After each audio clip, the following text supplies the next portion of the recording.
Hi, it's Gadget UK here again. This time I'm looking back at my Atari 65XE again. Got a couple of videos coming out, so I've got this one and then there should be another one soon after on these upgrades here from Lotharek. You can see I've got the 1 meg Ultimate here. Sorry, not focusing very well. So you get a couple of these adapters here. We've got the the pins coming out to go into sockets. I think the smaller ones for the MMU. So you've seen in a previous video upgraded to 64K there. So I've already got a socket for that. That's handy. It'd be interesting. Yeah, that's using the full width of the socket, isn't it? So it was a good job I got a full width socket on there, I think, for that. And then I believe that goes. This one here goes into the ROM socket, so I'll need to remove the ROM from the board, unless it's socketed. I don't think it is. I think from memory there's hardly anything socketed on my board. And then obviously those cables go to these appropriate size ribbon connectors there, as pin headers. So we've got what looks like a couple of RAM chips on here, must be 512K each, and then we've got a ROM, boot ROM here. So I'm not that familiar with the functionality of this just yet. It's totally new to me. This I've dove in really. I think we might have to connect some wires. I think we might have to connect like a 4-pin. I've got some pin headers and make some connections up to go to 4 pins on the CPU. I'm not sure if they're listed here. I think they are. Yeah, fly to read, write, reset, halt. So looks like we'll have 4 wires coming from that P2 connector. I'm not sure what the P4 and P3 connectors are for. I'll have to have a read.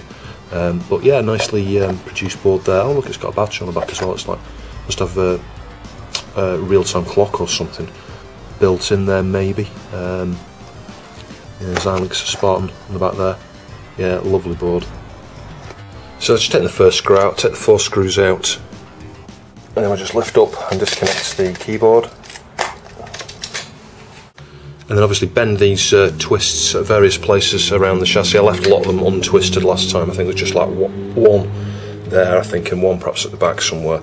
And the screws as well, obviously, because the screws are going to hold the board, and those go all the way around the edge of the board there. We'll get the board out. So the MMU, let's say we've already got socketed. I hope that's the MMU. Is it EMMU? Maybe there's another MMU. Maybe we need to put a socket there. I'm not sure. We'll have a look. I'm not sure. Isn't that just some sort of address decoding? I think it is. It's like a glue logic. So yeah, I'm guessing one of these two here is the ROM. We'll just have a look at the size of the adapter. Yeah, if we compare, it's going to be this one, isn't it? Yeah, that one would be too small at the bottom there. Yeah, so it's going to be that chip. So I'm going to need to desolder that and get a socket on there. But hopefully that's the only soldering required. I think this one should go in there. Got a bit of a bent pin there. Maybe me that's just done that. Yeah, I think that's going to go into that position there. I hope it's not this one. Really don't want to have to put another socket on there. Although these are small chips, that they're quite easy to remove those compared to one of these or one of those. And then I need to find the CPU. So yeah, it's not that one. That's the PIA. That's the pokey. So in the follow-up video I'll have a dual pokey set up on here as well. Hope that fits, because these are socketed. Can have an interesting thing going on with a conflict there, and that's been socketed as well. So yeah, might need to remove these sockets or something if I do that, I'm not sure. So I added a bit of solder and flux there, and just going around sucking the solder off here. Doesn't take too long. The main thing is to just make sure you don't overheat these pads, and then just make sure the pins are freed up afterwards, as I've shown. Some of the techniques you can use there in other videos. There we go, it's the chip removed. I just needed to use a tiny bit of flux there and a bit of solder braid, because those 2 pins in that position up there were really hard to free, but as you can see, there's no damage. I've not had to put any pressure on the pins from this side. I just did exactly what I did in the previous video. I did the RAM. I think it was the RAM upgrade, was it? I can't remember. No, maybe when I fixed fixed the keyboard input and I was removing pokey and stuff, and you can put your pliers underneath and just like a couple of the pins once you've removed all the solder, and just pivot just slightly and keep moving along the row of pins there. Just watch that video for more information, but yeah, got it off really easily there with no damage. It came off a hell of a lot quicker than that one did, that's for sure. It's only took about 5 minutes or something, but yeah, I'll clean all the flux up there and get a socket on. So I've got a 28 pin turn pin socket there that I'm going to put on. I need to just check to make sure the pins from the mod go into it okay first. In fact, let's just have a look at that now. Yeah, I don't think there's going to be a problem there. They're quite small. Yeah, can you see that? Quite small pins. That's going to be okay. Turn pin's better because, you know, if you get like those dual white ones like these, they can slip out, especially with something like this with a ribbon on the end of it. So that should make a nice, good fit. And the other thing I've got is some pin headers here, which I can break up and stick on the CPU. And then you can see we've got single pins here with a little housing, so I can have you know, detachable wires. It's always a good idea. I wouldn't solder directly, just have wires soldered permanently on there. You want the thing to be detachable. So I cleaned up with some IPA there and cotton buds. Just need to just get this socket on there now. That's it. Make sure your pin 1 notch is aligned. Make sure it's all the way through, and we can solder that on. And as always, just solder 1 pin on 1 corner. Make sure you leave sufficient time there for the solder to flow through, and then just hold and press it from the other side of the board just to make sure it's nice and flat. Then do the opposite corner, and just do the same. Perhaps inspect the socket just to make sure it's as straight as it possibly can be, and you've got it the right way around. Yeah, I felt it move a bit there, and that's exactly the reason why you do it that way around. But that's nice and straight now, so I can solder the remaining contacts. So I've soldered the socket on there now. I'm going to clean that up with some IPA, inspect with the magnifying glass. At this point, it's probably a good idea to just clean up the legs of the chip here with a bit of the solder braid on the tips, just to make sure you've not got any solder on there. Put it in the socket and test it as is before you do any of the other parts of the mod. And testing without a ROM in there, as you can see, all you get is a beige sort of cream colour. So testing with the ROM in there now, switching on, I can hear the clicking, got the blue screen, it should come up ready I think, yeah, there we go. So just when I thought I was nearly there, I'm not. Just looking at the instructions there, this is the MMU, I think this is the eMMU. So yeah, my initial thoughts there about that chip were correct, it does need to come off. So MMU removed, so I need to get a 20 pin socket for that. So testing again with a socketed MMU this time. Powering on. So yeah, we get the click in and then hopefully we're ready. I'll do the same thing now, remove the MMU and we'll just see what it does without an MMU. So this is without an MMU. Same problem as the ROM, I thought I could hear the clicking there, I'm not sure. But yeah, the same cream colour. So we're on to the home run now. One thing I did discover on the underside of the kit, actually, that he's put a pin header there, so I can, you know, this connects to the PCB for the mod, the 1 meg mod, and then we've got 4 wires that come off. I just need to connect these to the CPU. So I'm guessing it's going to be one of these 3 chips here. I just need to have a quick look because I'm not familiar with the CPU on these and the Atari part numbers. So searching a little bit online, I appreciate I could have looked at the schematics, but yeah, I found on a wiki. I think this is the CPU, yeah, that's the CPU, and I think this is Antic, is it? 21698-01, yeah, that's Antic, and this is GTIA, which I think is like a graphics chip. I could have done the wrong way around, I'm not sure. No, I think this is a graphics chip, the GTIA, I think. I'm not sure what Antic does, actually. I need to do a bit more research to that. I'll have a look at the schematics after. I might just post something up here just to point out what they do, or maybe a page of text or something. But yeah, so CPU's up here. So I now need to find where to stick those 4 wires. And I will solder them straight on because, as I say, you can detach this, you know, from the mod. So you know, there will be a wire in here like this, but you'll be able to unplug it. So I'm not too fussed about soldering straight onto the contacts there. So I'm just going to pre-solder the connections on the CPU here. It's the first 2 pins, so I don't want to switch that cap. A little bit of solder there, a little bit of solder there. So it's 1, 2, skip 2, and then 3, 4. That's enough. And then just solder the 4 wires on there. So I've got the 4 wires on. I now need to obviously join up the the ribbons and things and plug them into the sockets and find somewhere to mount this. I'm not sure where it goes. There are a couple of, well, there's one supporting bracket thing here, you know, a support pillar. So I just need to have a look at the instructions to see where to mount that. It could be somewhere, you know, one of these little holes like here or something, I'm not sure. So I haven't mounted it or folded the cables or anything yet. I've just got it all ad hocly sort of hung together, connected up. I'll just point you at the screen if I can, and we'll switch it on. So we've got the normal click, then a bit of a delay, and I'm guessing that might be testing the additional RAM. Yeah, ultimate clock installed, Sparta DOS. So yeah, I need to experiment with this because I mean I'm straight into Sparta DOS. I don't I don't know what the hell you do with Sparta DOS. I'm going to connect up the SIO to SD now, and we'll. I think if you hold down, in fact, let's just try that. I think if you hold down a couple of the buttons, it might be select an option or help an option. Let me just check that. Yeah, help and reset. So if we hold down help and reset, might be easy to do this one. Powered on. Let's try. Well, I held down help and reset. I'm not sure what that's done. We've got a weird thing going on there.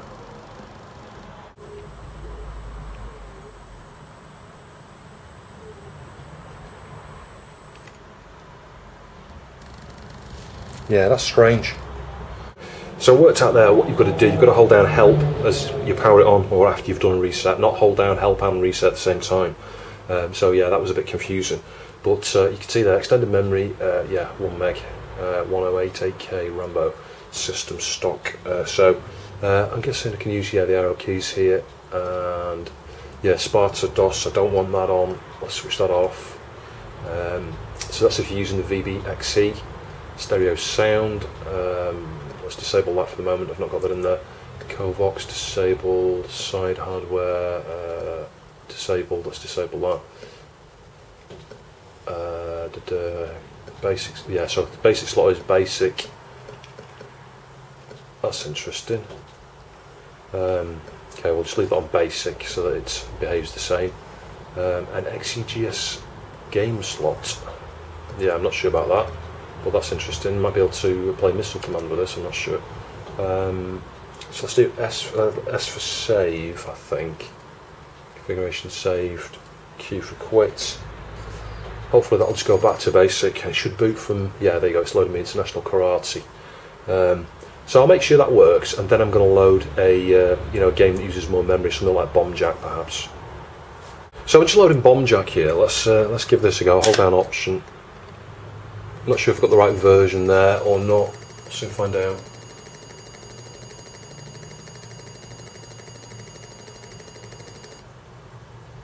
Yeah, that's loading okay, I think. Previously this was, you know, sort of unaccessible to me.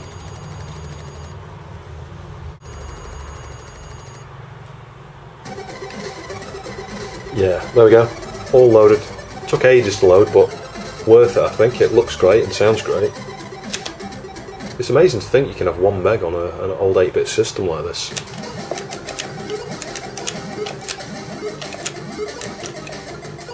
It's a bit of a weird jump mechanic on this version, but you know what, it's pretty good.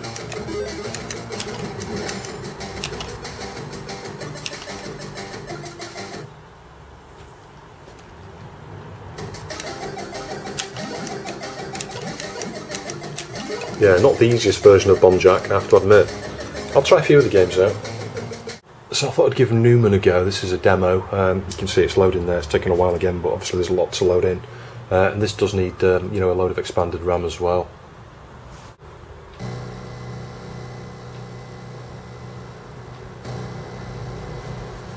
Yeah, so it looks like it's worked fine.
So as you can see, that's the best I could come up with there. You've got to drill a hole down here just through the PCB. There's an empty area of the PCB there. You're just going through the ground connection. You could perhaps mount it here as well in this corner, but yeah, that's not too bad. I just need to flatten the wires a little bit underneath and it should fit pretty flat on there, and then tighten up that nut.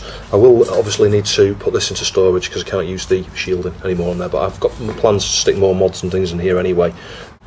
And there we go, last look before I get the lid on. Yeah, that's fine. So all reassembled, looking a bit yellow, some of these keys. I might retrobite these keys at some point, but I'm pointing at the screen now, and we'll just run through a few games and things. And I think the obvious test to do is to load that extra RAM test program.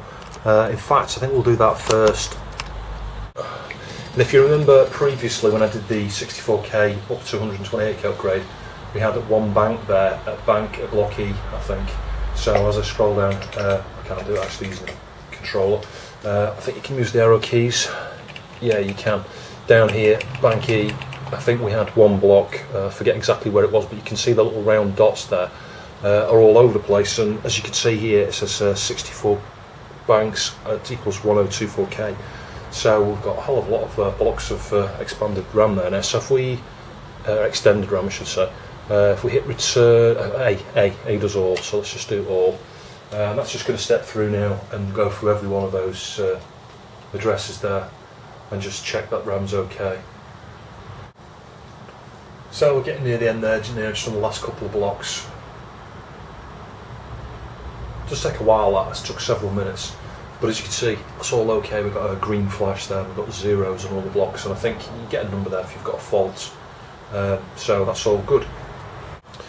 So in the root of my SD card here, you can see I've downloaded a load of games because I've got a full collection there, A to Z. But a lot of the ROM cartridges, unless you've got like one of those side carts or something similar. In fact, I'm not even sure the side cart will do it. I think the side 3 will. That's a new cart that Lotharek's producing at the moment. But yeah, unless you've got a cart where you can actually flash the ROMs onto, you can't load them. Now these XEX files, these are just like disk images, and you get I think ATRs as well. So those are okay. Those work with the. I'll show you. Those work fine with something like this, the SIO to SD. You can also get an SIO to PC. I think it's like connects to your USB port maybe on your PC, so you can actually spoon feed disk images from your PC, using your PC to emulate the disk drive effectively. But this is what I've been using as well, for discs and things, and this is from Lotharek as well. It was quite cheap actually. It was about 60-ish pounds, I think. It might have been a bit more, a bit less, I can't quite remember. It was around the £60 mark, I think, plus some shipping. But yeah, really nice, and you just stick your SD card in the front there, and then you get this. Well, you need to put a menu, I think, on there. I can't quite remember now. It's been a while since I set it up, but yeah. So anyway, let's have a look through some of these, like Time Pilot. I think that's one that uses a bit more than 64K RAM. It might be 128K, that I'm not sure, but some of these other ones I'll show you are need 320. You can see there that's like got 320XE next to it, 320XE, 320XE. It's quite a few. I mean, not tons of them. It's probably about 10 or so. So let's try Commando Plus. I think this has got some intro music that's been added on a title screen. But as you can see, this is the file version for 256KB. I think originally this was like a cart's ROM image, so again, let's say you need one of those flash carts or somewhere where you can stick the ROM on there. So I've just moved the camera slightly there so you can get a better view. Let's just... Yeah, so that's working fine. And that's using, let's say, 256K. A little bit on the loud side there, let me just turn that down a bit. Nice music on the intro there, it's reminiscent of the C64 version. So yeah, not amazing, in comparison to some of the other sort of 8-bit systems, but yeah, it's pretty good actually. At least I can now play some of these larger games, the ones that are 256K or 320K, etc. I need the demos and things as well.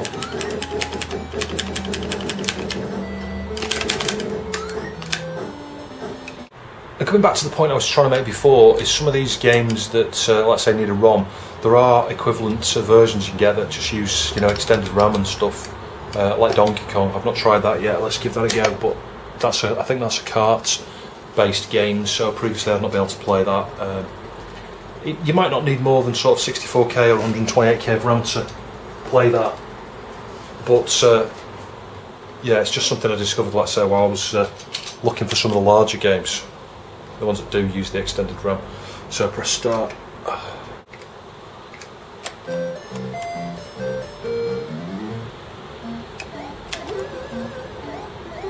Yeah, so again, nothing particularly amazing.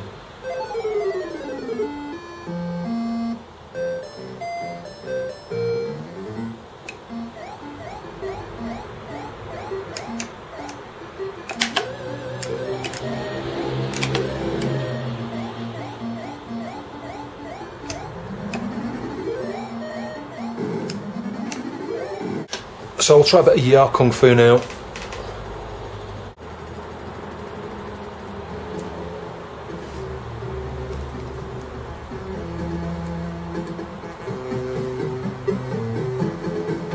So there we go, I think that's finished loading, it's just decompressing.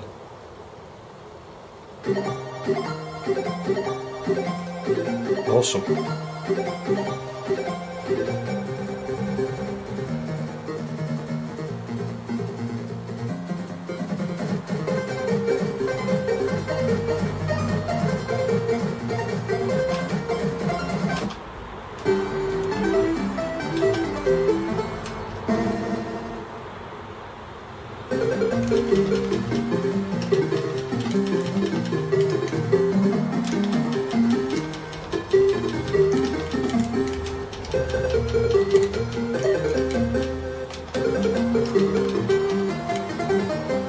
Yeah, so that works fine, I think.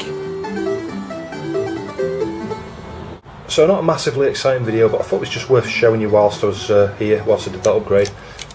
In a future video I'll probably get around to doing the stereo pokey mod. I've actually got that mod here, I bought that from Lotharek too. That one's really cheap actually, about 15 quid with a bit of shipping. Obviously you need your second pokey chip, but I've already got one of those from when I first did the repair to this 65XE here. But anyway, hopefully you found that interesting. Thanks for watching, I'll see you soon.